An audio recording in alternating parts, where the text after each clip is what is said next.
World top rankings ఉన్న universities లో ఎలాంటి ఐఎల్స్ రాయకుండా ఫ్రీ ఎడ్యుకేషన్ అండ్ స్కాలర్షిప్ అందుకోవాలంటే కాంటాక్ట్ విదేశ్ కన్సల్ట్స్.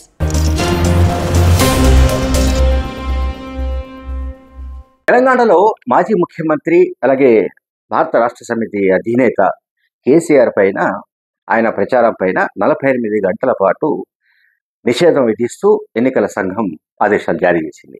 ఈ మేరకు ఆయన బస్సు యాత్రలో ఉండగానే ఎన్నికల కమిషన్ సంబంధించిన అధికారులు ఆయనకు లేఖను అందజేశారు. దీంట్లో అంటే ఎన్నికల కమిషన్, భారత ఎన్నికల కమిషన్ సంఘం ఢిల్లీ నుంచి వాళ్ళు ఇచ్చిన ఆర్డర్లో ఉన్న పాయింట్స్ ఏంటంటే, ఇటీవల ఆయన సిరిసిల్లలో విలేకరుల సమావేశంలో మాట్లాడినప్పుడు చేసిన కామెంట్స్ అన్నింటినీ కూడా వాళ్ళు అందులో మెన్షన్ చేశారు.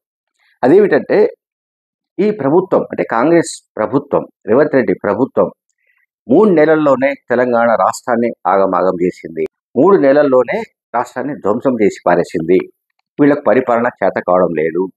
వీళ్ళు కుక్కల కొడుకులు అండ్ లత్కోర్లు, చవటలు, దద్దమ్మలు, తెలివి లేని వాళ్ళు అండ్ ప్రజల్ని అబద్ధాలతో మోసం చేసి ప్రలోభ పెట్టి వాళ్ళు అధికారంలోకి వచ్చారు.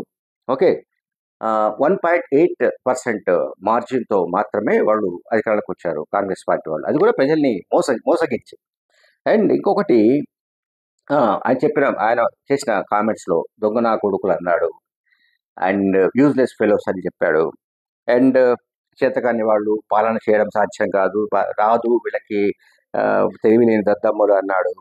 తర్వాత ఇంకోటి చెప్పింది ఏంటంటే, మంత్రి కోమటిరెడ్డి వెంకటరెడ్డిని విమర్శిస్తూ మాట్లాడాడు. అడ్డం పొడుగు మాట్లాడే మంత్రి అంటూ ఆయన కామెంట్ చేశాడు. బీజేపీ గురించి కూడా కేసీఆర్ కొన్ని కామెంట్స్ చేశారు అదే విలేకరుల సమావేశంలో.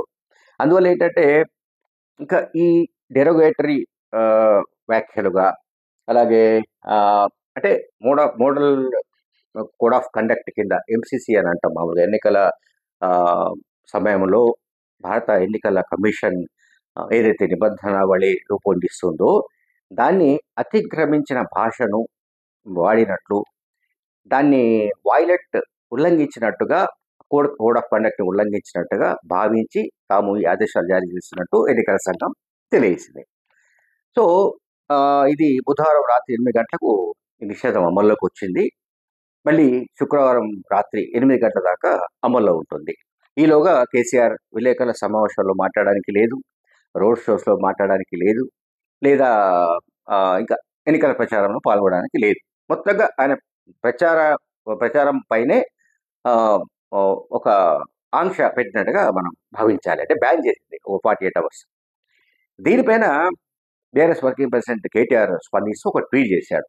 ఇదేమి అరాచకం అంటూ ఆయన ట్వీట్ చేశాడు. ముఖ్యమంత్రి రేవంత్ రెడ్డి చేసిన వ్యాఖ్యలు మరి ఎన్నికల కమిషన్కు అర్థం కావడం లేదా, ఎన్నికల కమిషన్కు తెలియడం లేదా, మరి ఎన్నికల కమిషన్కు రేవంత్ రెడ్డి మాట్లాడుతున్న బూతులు అవి ప్రవచనాలుగా వాళ్ళకు కనిపిస్తున్నాయా, ఆయన పైన ఎందుకు చర్యలు తీసుకోవడం లేదు, ఇదంతా కూడా అంటే కేసీఆర్ ప్రచారం పైన విధించిన నిషేధం అనేది ఇది ప్రధానమంత్రి మోడీ, ముఖ్యమంత్రి రేవంత్ రెడ్డి కలిసి చేసిన కుట్ర అని కూడా కేటీఆర్ తన ట్వీట్లో ఆరోపించాడు. సో అయితే ఇక్కడ మనం గమనించాల్సి ఏంటంటే, చాలా సందర్భాలు ఈ మధ్యకాలంలో ప్రధానమంత్రి మోడీ కూడా కాంగ్రెస్ పార్టీ అధికారంలోకి వస్తే హిందువుల మెడలోని మంగళసూత్రాన్ని లాక్కొని వెళ్ళిపోతారని, ఇంకా అటువంటి కామెంట్స్ అన్ని కూడా ఆయన చేస్తూ వస్తున్నారు. బట్ అటువంటివి ఏవి కూడా మరి ఎన్నికల కమిషన్ ఎందుకు గుర్తించలేదు, లేకపోతే అవి ఎందుకు ఈ పర్టికులర్గా మనం కోడ్ ఆఫ్ కండక్ట్ని వైలేట్ చేసినట్టుగా ఎందుకు కాదో కూడా ఎన్నికల కమిషన్